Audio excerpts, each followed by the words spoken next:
వారెవ్వా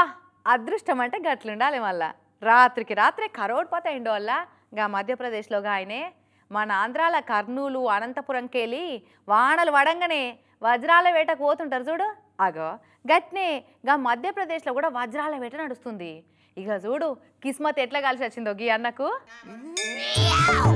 ఆహా అదృష్టం అంటే గీ అన్నదే తంతే బూరెల బుట్టల పడ్డాడు అన్నట్టు ఒక్క దెబ్బకే 80 లక్షల జాక్పాట్ కొట్టిండి ఈ వజ్రంతో ఇగో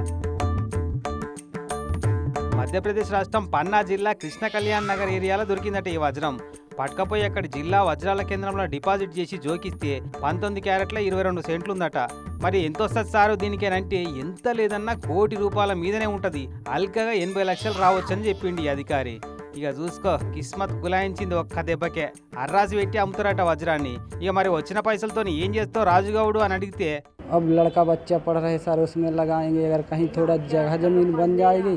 तो ले लेंगे उसी में अपना गुजारा चलेगा सर పోరగాళ్ళకు మంచి చదువులు చదివిస్తా ఇల్లు కొంటా అప్పులు కట్టేస్తా అని అంటుండు పాపం 10 ఏళ్ల సంది 10వ తరగతి పరీక్ష రాసే పిల్లగాని లెక్కనే ప్రతిసారి వానకాలం రాగానే అదృష్టానికి పరీక్ష పెడుతుండట వాన వడంగానే వజ్రాల కోసం దేవులాటనట ఇక ఇప్పటికి తీరింది వజ్రాల కళ మొన్నడమనే 2 నెలల కిందటనే వేరే జాగాను లీజ్ తీసుకొని లెంకుడు చురువు చేసినట సుడురి ఎవరి కిస్మత్ ఎట్లా మారుతుందో రాత్రికి రాత్రే అదృష్టాన్ని నమ్మొద్దు కష్టాన్ని నమ్ముకోవాలని అనుకుంటే ఇట్లా రాత్రికి రాత్రి లక్షాధికారులు కరోడ్పతులు అవుతారా మరి